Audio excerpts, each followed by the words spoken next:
Greetings, everyone. Welcome. My name is Andy Herndon for the Play4Keeps podcast, an initiative of the Ashland New Plays Festival here in beautiful Ashland, Oregon. We're recording compelling new plays and conversations with amazing playwrights and world-class actors, and we're sharing them here with you through our podcast, making theater accessible worldwide and on demand. We have created this series to let you in on the front lines of new works for stage. Today, we're featuring an amazing conversation between Natalie Symons and Rachel Crowl. Natalie is a playwright, actress, and novelist based in St. Petersburg, Florida. She is currently the playwright in residence at the American Stage, where she is developing her play, The People Downstairs, which will have its world premiere in March of 2020. Her play, Naming True, is a part of our Play4Keeps premium collection. The play features Christiana Clark and our second guest, Rachel Crowl.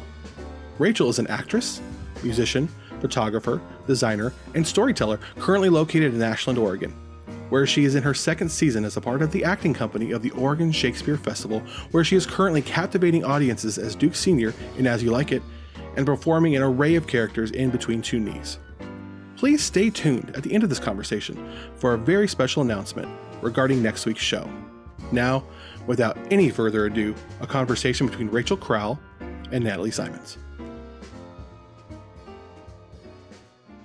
Okay. Hi. Hi, Rachel. I'm so glad to finally meet you. I am right back at you. Yeah, absolutely. I loved, I said yes to doing Naming True because I really wanted to work with Christiana because I didn't have a chance to work with her otherwise, and she's amazing. Right. And, it's one of those things where you're like, I've never read the play, but here's an opportunity. Let's go see what happens. Right. And I'll be damned if that wasn't one of the most fun experiences I've had in a really long time. Oh, so wonderful. Thank you. Wonderful. Oh. It was also like a chance for me to play, well, much younger than I am, because it's a podcast. Nobody's looking at me, blah, blah, blah. Right. But it was also, there was a delightful kind of like a what if kind of quality to playing Amy, just based on my own personal experience. Because I transitioned when I was around 30. So I had, a decent chunk of time on the planet in a different guise. It was interesting to imagine a younger version of myself transitioning. And that was actually really a kind of a delightful what if. Oh, that's great. It made it a more interesting thing to do than if that hadn't have been there. And the play itself is dope. It's great. It's super fun. Yeah. Great time reading it. But it had that extra kind of, whatever. I'm sure there's a really great French word for that. Right. Oh, that's great. That's great to hear. That's really, this has been such an interesting journey with this particular play, because I wrote it in 2015 and it world premiered in 2017. And when I wrote it, I had came up with these, they were the two separate stories. Amy and Nell's stories came from one from a news story and one from an image that I had and a poem, T.S. Eliot poem. And when I married these two stories and came up with this sort of bizarre meeting between these two sort of unlikely women that meet in this motel room, I wasn't thinking about casting. I was thinking just about telling my story. Of course. Right. So when it came time to cast both the readings, which were done in Seattle at ACT, and then the production at Urbanite Theater in Sarasota, it was such a delight to be casting trans actors. And my own naivete, and I don't mean to sound like I'm not woke or so, I just didn't. No. Yeah. Yeah, I was just thinking it will probably be a cis woman, a cis girl playing. And so it was so incredible to bring in trans voices, especially the woman that did the first reading, so I could really bring her story into it, and she helped me so much in developing it. That's obvious. Yeah, it was. It definitely had the sense that like you had listened. Yeah. To people of the community in the version that I read. Yeah. There was a nuance there that isn't always there, like an informed sense of, no, this is actually what this is like. Oh, that's great. And that's something else. And I didn't want it to, I wanted it, nuance is like a great word, because I wanted to nuance it and not to be about a trans person transitioning, or I didn't want it to be a teaching moment. Do you know what I mean? I wanted it to be a story about a human being. And that was an element of who she is. That was one of the things I liked most about it, is that yes, her being trans was, had implications for the story. Right. But not really. Right. Right? The central story isn't about her being trans. She just happens to be trans, and that colors the story. Exactly. And, as a performer who's always looking for opportunities, it was also just delightful. It's great when the stories about marginalized communities are told in a way that it's not particularly about the thing that marginalizes them. It's about the people they are that maybe they have turned into because of the marginalization. Exactly. So it colors it. It definitely shades it. It had to. That was part of it, but that wasn't. The story is about the connection between these two women and how they change each other and help each other heal. Exactly. Find each other. And Amy looking for a mother type of figure, and Nell feeling like she's going to die alone, and to have this Amy come into her life and sort of rescue her. Not that I don't think Nell lives happily ever after. I do think it's terminal, so but at least she's not going to die alone. That's the story.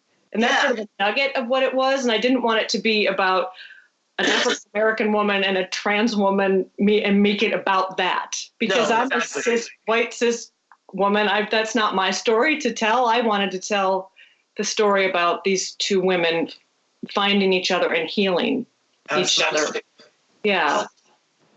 What was it like hearing our version? Because you had nothing to do with it. So it had to have been like sort of kind of out of the blue in a way. It was. And it was also great. So I know that Play4Keeps I know this isn't the goal of why they're doing this, but as a playwright, to hear it by two beautiful, brilliant actresses, to hear you guys do that, and to not be seeing it, I was informed more about my work than I ever have been as a playwright. It was almost as if hearing those sort of disembodied voices, I got to hear the story. It was so fresh. And I got to find where I even made some tweaks since, okay, there's a few moments that stood out that I needed to do a little bit of just a little trimming or editing on. So it's so neat to hear it and not see it. Yeah, that's what I was curious about, because the experience is sort of unique for this kind of thing. Because I think it's actually kind of brilliant. Me too. In its own way, because it allows for really independent takes to happen, right? And so many cool, happy accidents artistically happen from somebody who has no idea what you actually intended. Exactly. And so they go run off on their merry little way, and all of a sudden you're like, I didn't even know that merry little way existed. Exactly. Yeah. Oh my God, we could fold that back in. Yeah, so it was. I remember I sat in my backyard with a glass of wine and listened to you guys, and I was like, wow, like this play, like it hit me in a whole other way. I felt the story differently. First of all, I had a little bit of distance from it, but also just not to be watching it and critiquing it in that way. Because I'm, as a playwright, I'm always watching and adjusting and thinking they could do it this way, or I should write it this way. So it was just wonderful to have it sort of wash over me and have this experience of sort of visceral experience of just feeling it. Absolutely. It was super cool. Wonderful. I wish I could do that for every play. I write. In fact, I might now. I might have someone tape it or do a podcast, and so I can just listen to it without watching it, because I learned a lot. That's so cool. Look at us being all revolutionary in the theater with like 21st century tools. Yeah. But the two of you together, it was just, was really moving. I was so just drawn in, and you could feel the connection. And I love it being a two-hander, and it's such an intimate play. I mean, all play two-handers, I guess, are about intimacy in some way. Yes. It's so great to hear you two really dig into that, and it was very moving for me. I mean, it really meant a lot. Yeah. All right. That's Yeah. And is it Christiana? Am I pronouncing it right? Yeah. She's just lovely. I mean, oh my God, yes. I actually went back and did another play reading with her this year. Oh, you did? Series. Oh, wonderful. Yeah, like we have to figure out a way to actually just get ourselves in stage in a standard at this point. So are you both company members at? We are, yeah. Yeah. We'll both be back here next year, so there's opportunity to probably find more ways to work with each other. Yeah. We're not in the same shows, but we're tight. We're buddies. So are you in the season right now that you're a company member? Yeah, we're like 6 weeks left of the season. I've been here since January. It's a long season. I've done like 188 plays this year, shows. Oh my God. Yeah, it's kind of like my schedule in particular is very Broadway-like in terms of number of shows over giant chunks of time. How many years have you done it been there for? This is my second season. Oh, okay. When I transitioned was like, it's hard to pin down a date because I did it in my own particular crazy punk rock way. But like 2005, I came out in the New York Times. I had just co-founded a theater in New York. And I don't know why I came out in the New York Times, but I decided I did because 2005, why not? Nothing could happen. I had been doing theater in New York very successfully, playing like all these leads. And I played Henry V and Algernon and Rotating Rep and all of this sort of stuff.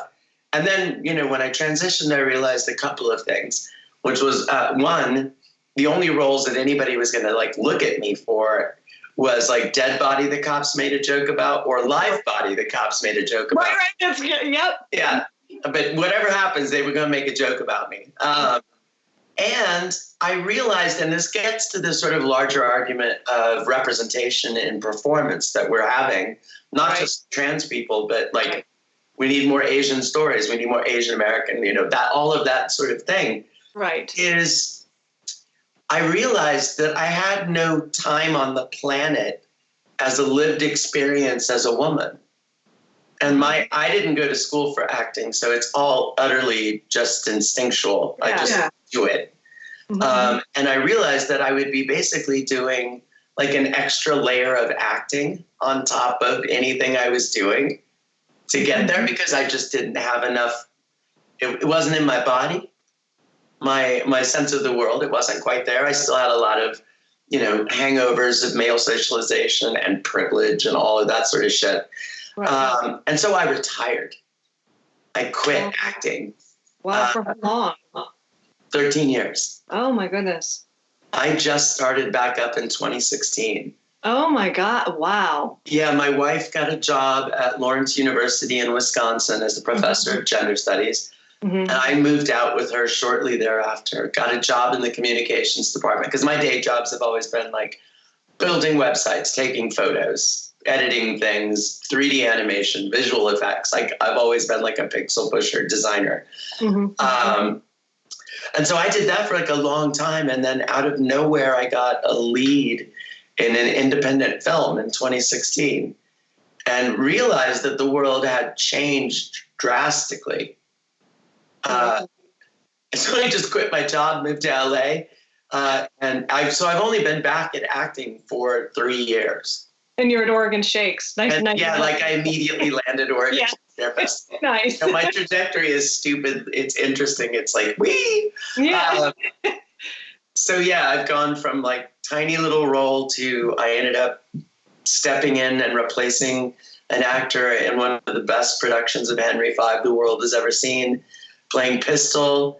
And very interestingly, the way that it had been cast was a woman who was playing a man. The gender pronouns were male. Pistol hadn't changed. It's just a woman was playing him. Right. So I made this decision when I went on the first 5 times that I was like, oh, hey, screw it. I used to be an actor with a big giant boy voice and play all these things. Why don't I try that? And my time in LA had gotten to that second thing I was talking about, which is that second layer of acting thing. So like when Jared Leto plays in Dallas Buyers Club, he's not just and wins an Oscar. He's not playing a character. He's not just playing a character. He's also playing trans and playing the character. Right. And it was very apparent for the movie I did that when you cast a trans person as a trans person, right, they just play the character because they don't have to do any of the other stuff. And so it becomes not showy and it becomes a lot more real and to the point. And, you know, so I get in panels and I talk about this. And, you know, the rejoinder is, well, acting is acting is acting, right? So right. And you should be able to play whoever it is because it's acting. I think Scarlett Johansson just said she should be able to play a tree or a dog or something. Exactly. Yeah, right? You go, ScarJo, you go. Right. So when I got to that put-in rehearsal for Pistol, I just decided in my head, I was like, you know what? If acting is acting is acting, then I'm going to really play Pistol as a man because I know how to do that in a way that someone who is cis female doesn't know. Doesn't know, right. And I ended up sort of stumbling onto like my X-Men superpower as an actor and that I can literally play in both genders with a high degree of credibility. Yeah. Because it ended up getting one of the shows I'm in this year, Between Two Knees. I'm kind of like the Kate McKinnon of this long, just 2-hour Saturday Night Live, Monty Python-esque black comedy. I play like 12 to 15 people and, you know, a pedophilic priest, an idiotic TV reporter, a page guru, and they're all the genders and they're all the people, and I just bounce between all of them. And it's because the guys who wrote that play saw me as Pistol. That's amazing. And then my other show is Duke Senior in As You Like It, and she's just a woman, not just a woman, but Arden is female in our production. Jake is female. So I'm literally getting to just kind of play all over the place, and it's really fun. Oh, that's so cool. That's amazing. So, you know, then I get to sort of look at people who have the acting is acting compliment, you know, thing. And I go, you're absolutely right. Acting is acting is acting. Yeah. Take your too. So do you feel like people like Matt Bomer and like when he accepts a role or is playing a trans person, do you feel like there's a bit of a social responsibility in the climate that we're in right now for cis people to back off? Like Scarlett Johansson, didn't she just pull out of a movie where she was supposed to play it? Yeah, in order to give the trans, to be telling your own stories. I absolutely think that, and the irony is I've actually come down. My biggest argument is artistic at this point, and not political. And then I think we get better art. Right. We just get better art. We get truer, easier, more comfortable lived-in art when we let the people who have lived these lives tell these stories. Right. Rather than worrying about who's playing what and if exactly. Exactly. You just get better art. And that's the goal of the thing. Ultimately is to tell really good stories really, really well. Yeah. So take away as many obstacles to that goal. Right. And casting a cis man as a trans woman, you've made an obstacle because now they have to do this extra amount of, you know, performative horseshit to get there. Exactly. And it'll still ring a little weird because there's such a thing, as I said, lived experience in the world. Mm-hmm. Like even if it's something as stupid as, let's just say, high heels, right? Yes. I've spent 20 years in heels off and on at this point. Like, I understand them. They're a thing I don't think about, blah, blah, blah, blah, blah. Right. But a man playing a trans woman or playing a woman has probably been wearing heels for maybe a month or 2 months, right? Exactly. So that's exactly, yep. And that's subtle, but it's demonstrable. Like, if you're super comfortable in, once again, just to use heels because they're so, you know, loaded as far as a gendered thing. Women sort of, especially women who wear heels with some frequency, they're just shoes that they totally know how to navigate the world in. Right. It's in their body. Mm-hmm. And then but they do require time to get used to how you move in heels. You know what I mean? I don't want to like take this metaphor too far, but it's like, it's those little things and they all add up. And when you have someone who's comfortable in whatever that thing is, the extra things that go with performance, well, then they're not thinking about those things and they're just doing the character. Yeah. So you're right. I love that you're sort of approaching this with this. It's not about the political or the activism of it. It's about the art. And there's when you hear the argument that I should be able to play whatever role I want to play, that role, put that aside, and to talk about that it's when we're doing something that's natural or that we're really living honestly, then the story gets told. I mean, that you can't, I'm an actress and I've played all different types of roles and they all come from my experience, but I have to tap into something in me in order to do that, to have that. Exactly. Yeah. Because it does ultimately just boil down to, no matter whether you're like a super trained actor in some sort of kind of class of acting or whatever, or you're like me, who didn't go to school and is completely like, it's a sandbox and I'm 5 years old and that's how I treat it. Right. It still is all coming from like a very lived experience thing. Like the choices you make for characters come out of experiences and intuitions and maybe almost waking daydreams you've had about behavior. And then all of a sudden you're presented with this character that is going to allow you to do that. Exactly. And it's true of writing too. So when I'm writing something, it's all people, the number one question I get, and it's always, I'm sort of miffed by it but I get it, is this autobiographical? Did this happen to you? What is real? What happened in your life? So everybody assumes that something in the play or something that I've written is happened to me. Yes. And there's been a few things that I've kind of found their way into my stories, but for the most part, it's just my emotional life. And some of it being unconscious, it's just stories that want to tell. And I'll be at a place in my life when I need to tell that.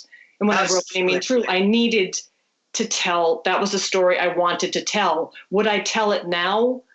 I probably not. I'm telling something different now. So when I look back at things that I wrote years ago, I'm not in that place anymore. Exactly. So it's an interesting thing when it comes to like time to do press. Like I'll be talking about the play and it's always hard. People will be like, now, where did you come up with this idea? Or how did you come up? And because I've evolved, you know what I mean? Things we change as performers, as artists, as people, as writers, it just changes. So one of the big things about art is it's a thing that literally asks the creator or the performer or whatever to engage in constant what if.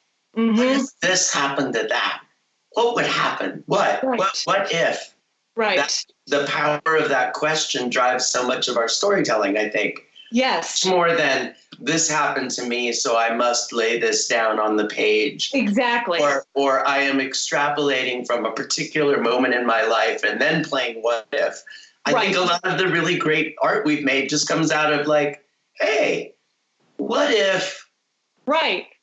It's so interesting. I actually heard Aaron Sorkin say recently that you don't have a story until you might have an idea, but you don't have the story until you say, but what if? Yes. That's when, because it adds the conflict in, that's what's interesting, not just something that happened to me yesterday. It have to go a bit further.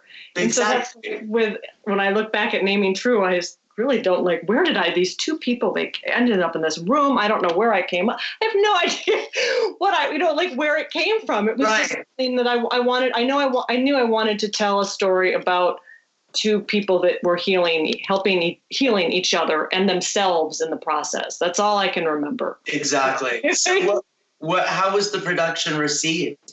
I was thrilled when I heard it got a production. I was like, that's awesome. Yeah, it was beautiful. Urbanite is a great theater in Sarasota, Florida. They're new and they do great work, and they put this in their season.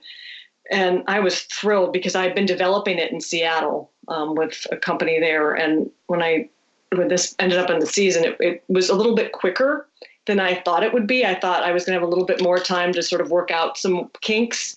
And especially being a two-hander, it was the hardest thing I've ever written. It's of course for me to, it was, I don't know for all playwrights, but I felt like it was difficult to navigate that story with just two people in a room. Yes. The very sort of, just put two people in a room and tell a story. That's difficult. I don't have people coming in and changing the dynamic. And yes. So it was challenging, and there was many drafts, and it went through a lot of evolution, even more so than some of my other work. I learned so much from it, and it was just a great experience to be in the room when they were. You were. I was just going to ask, did you get to be in the room? Yeah, I was there. It was incredible, and it was emotional, and it was because it's such an emotional story, and just these two women in that room together, really dealing with the stuff that I put in that play. There's a lot that comes up. Absolutely. Yeah, there was a lot of. It was intense. Absolutely, yeah. So, you wrote an intense play. Yeah, and it's more intense. Usually I write comedic, more comedic. I mean, sort of dark comedies, but this has got comedy in it, but not. Yeah, I was just going to say, I remember feeling like there was plenty of potential for that kind of natural laugh, right? Yeah.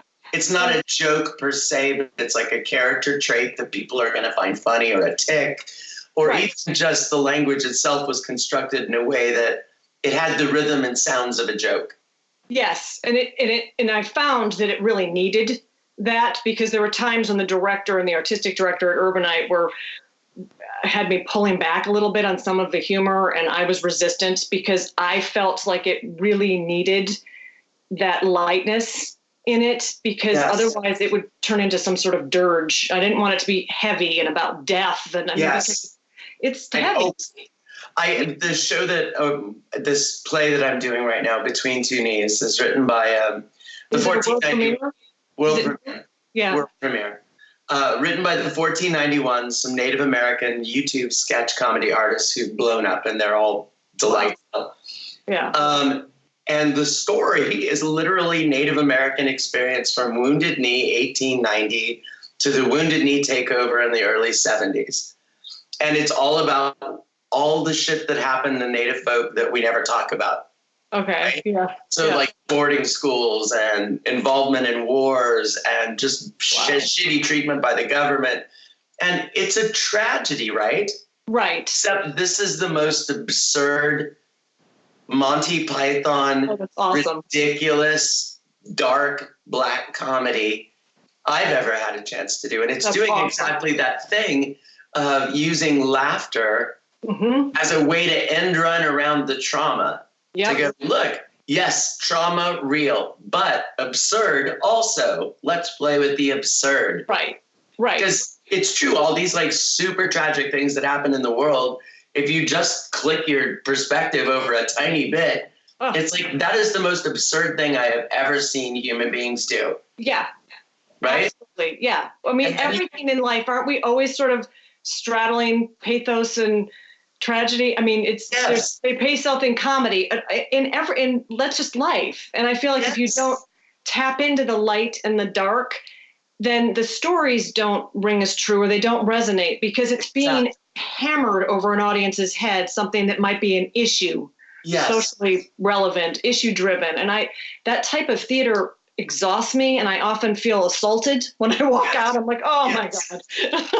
Now I've got to go home and really think about that, and like what I'm doing to create, like I feel guilty about something. And I feel I want a story to happen to me and experience it. Yes. You need humor. We're getting those experiences, but we're getting those experiences sort of like through the back door, because we're being so outrageously over the top, ridiculously stupid. Right. So much. It's so much like, it really is like a giant episode of Saturday Night Live with a one topic going through it. Right. And so the level of crazy and dumb jokes and playing with time and being silly and breaking the fourth wall all the time. People do walk out feeling guilty, because like we have a predominantly white older audience. Right. Like most theaters do. Of course they do. Yes. But we're asking them to do a couple of things that they don't usually get asked, which is to sit there to be uncomfortable, because we go after white people because there's no way to do this story without going after white people. If it's going to be from Native perspectives, well, then white people are the villains. Exactly. Yeah. Right. So we're basically asking our audiences to sit there and be the other for the first time in their life, even though they're still the majority of the people in the room. That's awesome. And it's happening in that way that, you know, if this had been like a big dirge, depressing tragedy about Native American experience, yeah, we would have arrived there to some degree with some of the audience. And I think they would have felt more comfortable because, you know, the default response to all of these horrible things that happen in the world is to treat them with some amount of sacredness. Right. You know, to be sacred and, you know, hands off a little bit and, you know, respectful, quiet, you know, all of that. And we're doing the exact opposite. We're making fun of all of it and asking people to sit there and acknowledge that, because nobody's saying you did it. Right. Nobody's saying that. Right. But you're where you are because of what our ancestors did, right? Oh, that's great. And so it's like we're using, once again, the power of sort of actual lived experience stuff, but through the lens of these native guys. And they're unapologetic. And they're like, this is what we're doing. Mm-hmm. We're not going to cater to your sense of white guilt. We're not going to cater to any of them. Y'all are grown. Right. Yeah. I don't need to hold your hand. And besides, this is how we joke on the res. You want to know what Indian life is like? Well, there's a huge amount of Black humor, a huge amount of inappropriate jokes about things that you think are sacred. And it's so delightful to be having this conversation with that audience and winning them over by making them laugh. Making them laugh. We get people to walk out every show who just won't do it. Yeah. But we end the show with a song called So Long White People. And we're asking the audience to wave their arms in the air. And it's my favorite moment on stage in my entire life is coming up the trap, playing an electric guitar, and seeing old white people waving their arms to a song telling them to go away. Oh, that's hilarious. It's the most amazing thing I've ever been a part of. Yeah, that's so great. And see, that's so great because the humor, it also, I think it sort of opens somebody up. You break somebody down. Well, humor, your guard goes down because you're laughing, you're experiencing something. And so something will hit you in a different way rather than if you're sitting there thinking really hard about it and thinking, oh, this is serious stuff. Yeah, because we do, you know, there are a couple of really devastating emotional 180s that happen in the play. And, like, you know, you can hear people freaking really lose their shit because it's like all of a sudden the tragedy hits home. And it hits home from, like, because we've lulled them into like, oh, you know, and maybe you're not going to treat this, you're being all silly. And then all of a sudden you can feel, it's like feeling a room full of people go, oh, fuck, this all happened. Yeah. This happened. And then another dumb joke comes up. And so they don't have time to stew in it yet. It's so great. It's my favorite kind of art. It's my favorite kind of theater. I love it. The writers that do that, I just think they're amazing. And you don't see it as much, I don't think, in the theater. The theater, to me, my gripe about it recently or of late has been that I feel like it's a little bit too dramatic, too issue driven. I'm not going to the theater and laughing. I want more comedy. I want more lightness. Yeah, and even when it comes out of, just like what you're saying, I mean, a play that I wrote called The Buffalo Kings is a family drama on the patriarch of the family, the older man, has Alzheimer's. And there's a very funny moment, and the whole family's fighting, and it's just mayhem. It takes place on Christmas, and the father, this man, walks into the kitchen and puts his hand into a bag of cat food and starts eating the cat food. And the audience was laughing in the moment every night. I mean, it was just uproarious laughter. And the moment that happened, silence. And I would watch the audience, because I watched the play a lot of nights, and I'd watch them go and suddenly feel, oh, I shouldn't have been laughing. Like I was laughing up until that moment. Yes. And then that's serious.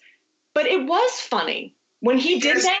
It is funny that he's eating the cap. It's tragic, but it is funny that he, so people, it was just, and people were arguing after the play, you'd hear people talking about how could you be laughing at that moment, and that's a kind of, I love that kind of thing in storytelling. Me too. Yeah, when you and with one of so when I was an actor of First Life, whatever, I don't even know the first go round of acting. Yeah. Yeah, I did mostly classical theater. I played a lot of the classics, not so much a lot of modern stuff, like, some, but not as much as I would have liked to some degree.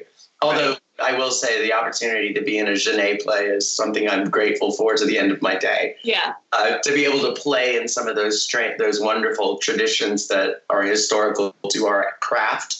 Right. That was my big sentence of the day. That was good. Since I got to OSF, like I'm inundated with new work, brand new plays. Between Two Knees is the first world premiere I've ever done. Okay. I've done 3 plays with Play4Keeps, all new plays. Right. And I'm on the sort of play reading committee for the 2021 season here, where a bunch of us at OSF get in the room, actors, producers, marketing, people who just give a shit and have an interesting thing to say about stuff. Right. And OSF is, as you probably know, really turned into a place that is incubating new work. It sure is, yeah. In a pretty amazing way. Mm-hmm. And so we're getting these really lovely, I'm like swimming in new plays now. Oh, wonderful. It's so utterly delightful to be a part of the creation of new work and just a reinterpretation of old work. Exactly. And I'm totally down with reinterpreting or getting to play in old work because it's awesome. Right. The Importance of Being Earnest will be one of my favorite plays in the whole world forever. Yeah. And that's by anybody's definition old. Right. But it's still funny. It's very funny. Yeah. But now it's like, I even got to take part in a workshop this weekend for a new play where it was really just sort of, here's 6 actors, here's the playwright, we have a stage manager, we have 5 hours. Let's just read the play through and talk about it. And whatever you need us to do, us actors for you, writer, we're here to do that. It's such a delightful experience to be collaborating on the art form that way. It's incredible. I love the whole play development, new work. This whole sort of the process is endlessly fascinating for me. And I find myself with in talkbacks with audiences, I never want to, lecture them I love to talk about how this process is so important for theater, for the landscape of American theater. We need to be developing new work, and we need to be reading it and having the writer go home and do rewrites, and then coming back and reading it again and more rewrites. And it just you need to dig into it with actors, with artists, with designers, and figure out what makes it work, because the collaboration of it thrills me. It's endlessly thrilling, and it's terrifying. It's also terrifying. I mean, as the writer, sometimes it's like, oh my God, I can't believe I'm doing this. You're writing, and I think you're writing in the one sort of field of art that I think of outside of classic author thing. Right. In the performing arts, I think of theater is the writer's medium for more than anything. I think the writer is the supreme, the go-to, right? And television, it's the showrunner. Film, it's the director, right? And so you're writing in the medium where, of course, it redounds most on you because you're the one who's ultimately it's your name that's going to be above the title of the play or really close to it. Right. Before anybody else's name is, which I think is altogether fitting and proper. Right. But that makes sense that, from your perspective, I can't imagine not wanting as much boots on the ground with new work as you could possibly get before somebody pays $1 to go watch it. Mm-hmm. Mm-hmm. And just like what Oregon Shakes is doing and having these theaters that are putting resources into new play development is so important. And I think it needs to go beyond just because you're seeing a lot of this now, a lot of new play festivals, which is wonderful. But I also want theaters that, like American Stage, that I was the playwright in residence with this past season, is now taking the play I developed there, and it's in the season, their next season. So I'm in February, I go into rehearsals for it. And that is what it's all about, is developing your work and then seeing it realized, because just readings isn't enough. And that's become sort of a thing now where it's just to hear, because I'm thrilled just to hear my play read. But ultimately I want to see the production. I want to see it. I want to for a theater to put their, like what American Stage is doing, to put their time and resources and into it, and to also take the risk because it's brand new and we don't have any blueprint for it. It might not work. I think exactly. It's a huge leap of faith, and all the artists and all the designers and everybody involved is investing a little bit differently than they would if it were a play that had even been done once before. Yes. Because we are going into completely unknown territory. Yes. So we'll go into that rehearsal room and, it could be I'll have to do a rewrite because I don't have enough time to get an actor from, maybe I didn't write enough time to get them to that door.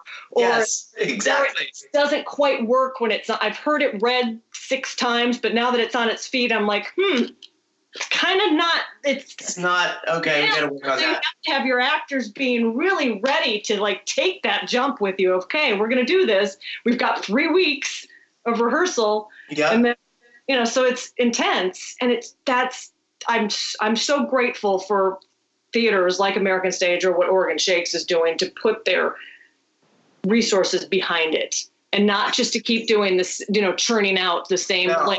I mean, next season here, we have an absolute world premiere, first time play. Yeah. I believe we have a couple that are maybe getting their first or second productions. Yeah. And then we have Midsummer Night's Dream and The Tempest. Right. And what I love about what we can do here, which is frankly very rare, there are very few places in the world anymore who do this kind of thing. Right. Is because, by the time you get to July, you've got 11 shows running. Mm-hmm. Mm-hmm. And you've got this chance to sort of experience Shakespeare and something that was written 3 months ago. Right. Isn't that incredible? Yeah. I know. But it's seeding the new work within the established work that I love. I love being able to go, no, it's also I think it makes it a little bit easier for the audience to take chances. Because they're like, well, I'm coming up to Ashland for a weekend, so I definitely want to see Macbeth. Right. That brand new play, okay, but I know I'm going to see Macbeth, so I can take a chance on the brand new play. Right. That makes sense. Exactly. Yeah. So it creates this. Yeah, and then I love.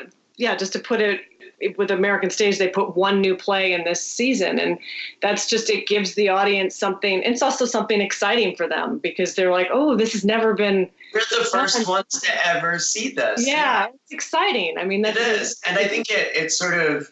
Because we do need to kind of keep prompting the audience, because we still have to we're always going to be working on keeping our audiences, under the median age of 90. Yeah. And I say that with affection because those people are badass and they support the American theater. Right. But, I love seeing high school students in the audience. Yeah. I really love seeing 20, 30-year-olds. Me too. On a date at a theater. That's what we awesome. Need more of, and it needs to be promoted, and there needs to be ways to incentivize that in every way possible, because this is a whole other conversation, but with the world that we live in now, with social media and young people aren't going to the theater. No. Also, TV is so good. I mean, why? Exactly. I know.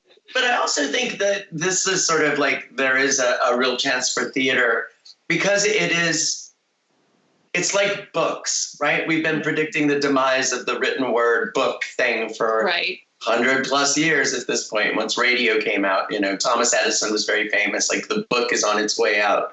Right. And we've been doing that with theater forever. Right. Except I think that what YouTube is giving us, specifically the sort of like go film it yourself, go make it yourself thing. I think that that's kind of opening a door for theater to sort of reassert its own uniqueness. To almost remind people like, oh no, you should actually go see like just a bunch of really good actors in a room do it, where you could completely fuck it up by just yelling at any moment, right? Like you could screw the whole thing up by being, this sucks, or whatever, right? And I love that tension that is always, because I always feel that when I'm in the audience at a play. Like it always crosses my evil little mind that I could just go, hey! Me too! And just ruin it. That's like Billy Bob Thornton said he doesn't go to theater because he says he's going to scream something out. He just has the urge. He knows he can do it. So, yeah. Yeah, because the audience is part of it. I mean, I could. Absolutely. That's hilarious. So I think there's, I'm hopefully seeing, this is a destination theater, so you see people from all over, but it also means it's a certain wealthier demographic because they have to travel. Right.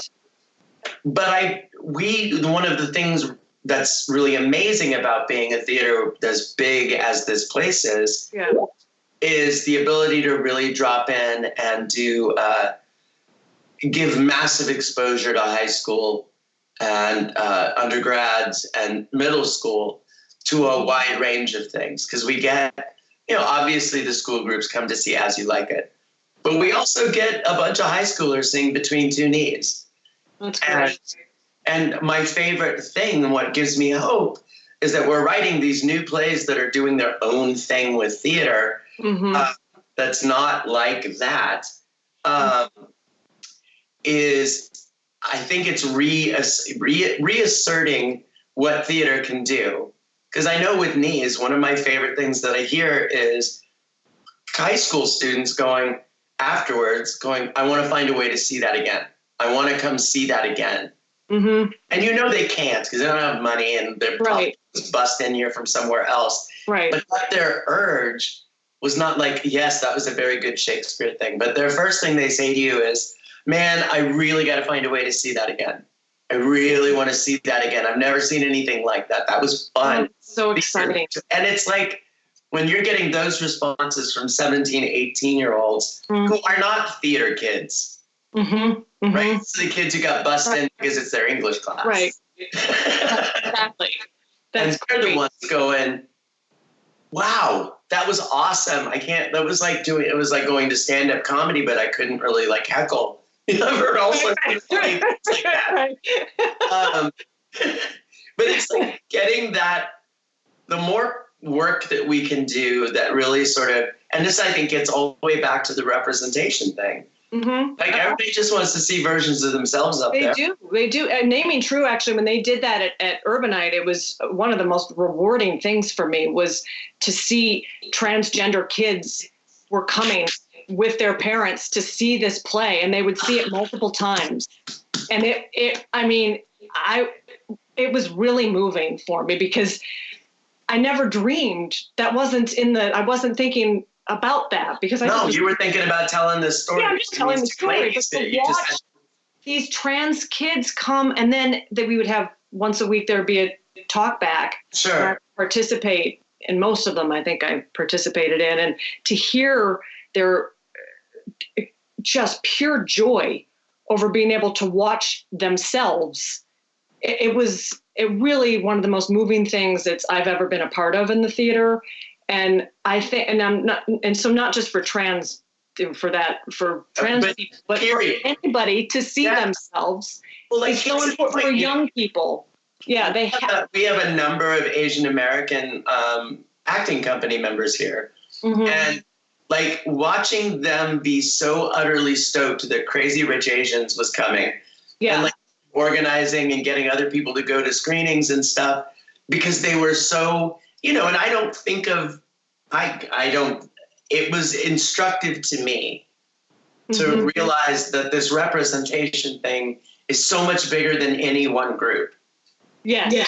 Right? And that, you do make better art, but, like I get Instagram messages from teens with some frequency, queer teens, and not just trans or gender kids. Yeah. Like there's something about seeing a visibly queer person on stage kicking ass and taking names and being very unapologetic about it that I think, like I was saying really earlier, my activism is being the best goddamn actor I could possibly be. Right. Because how are you going to argue against that if I made you cry and laugh? Exactly.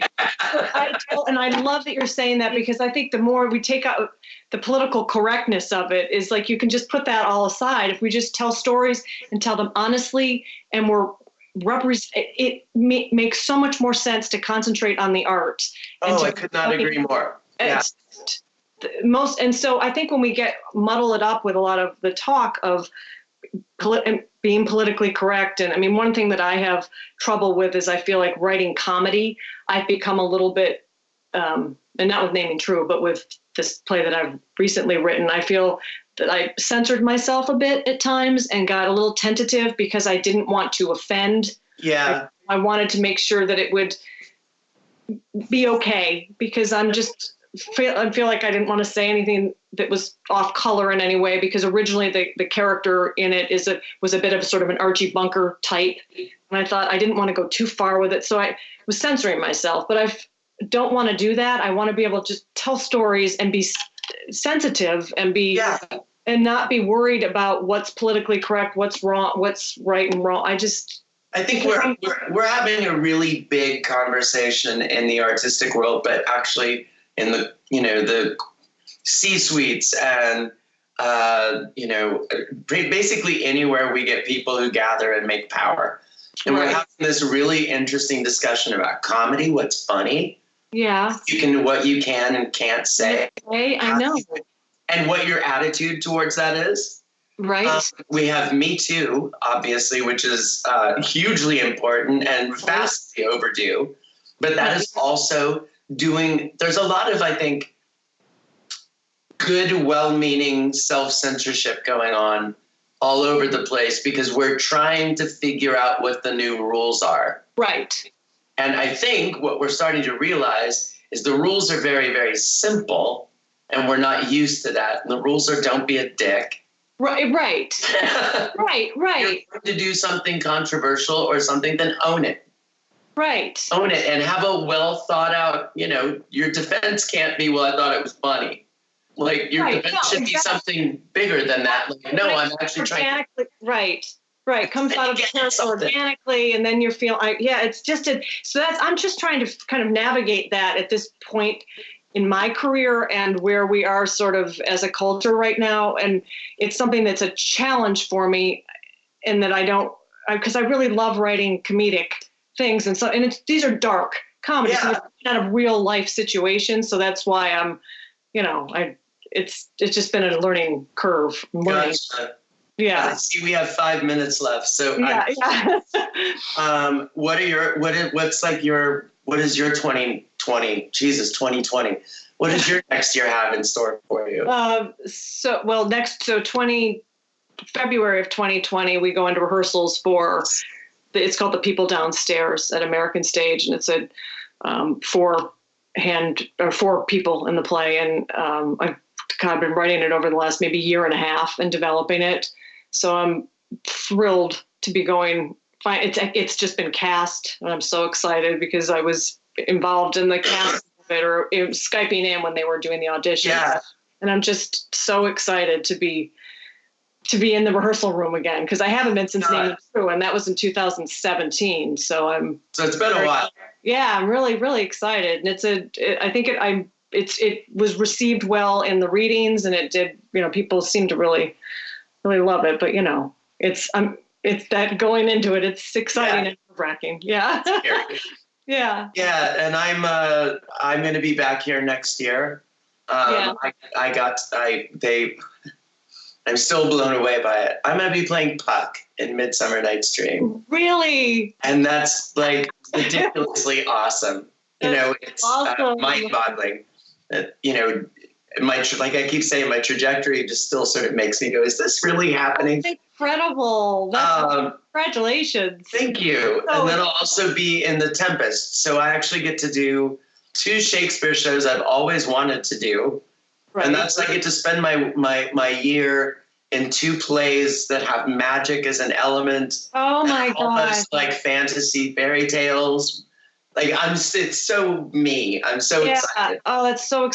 When does your season finish? The season currently that you're end of October. So I'll have November and December to basically just regroup, get my head together, try to make a little money on the side, and I'll be back here in January starting rehearsals. And then boom. Fantastic.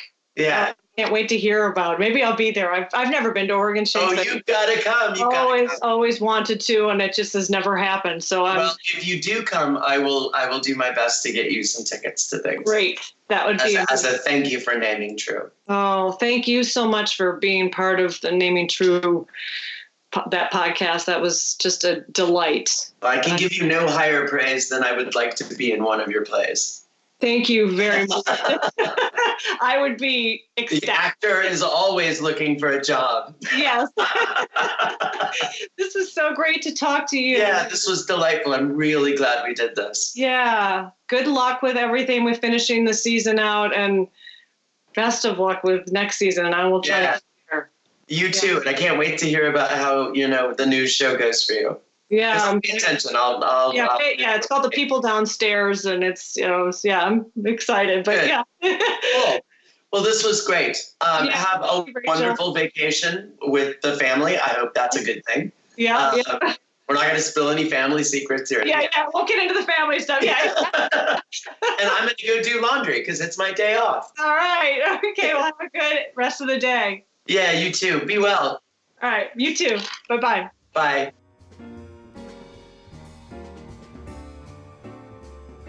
Thank you so much for listening to this amazing conversation between playwright Natalie Symons and actress Rachel Crowl.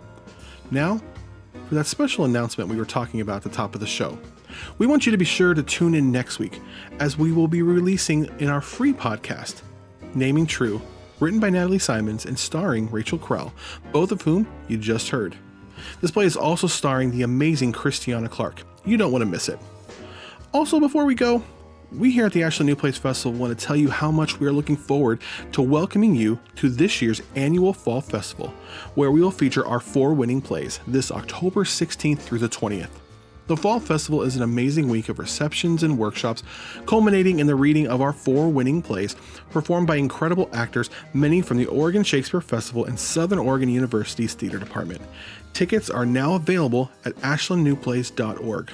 Also, if you're a playwright, submissions for the 2020 Fall Festival are now open. Go to ashlandnewplays.org for more information.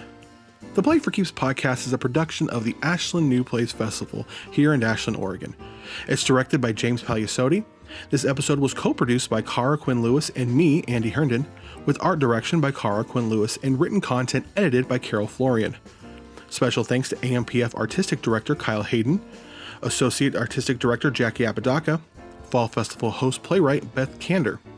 Be sure to visit us online at play4keeps.org. We're also on Facebook, Instagram, Twitter, and YouTube. Help us spread the word, like, follow, share, and subscribe. I'm your host, Andy Herndon, and until next week, remember, wanna play? Play for keeps.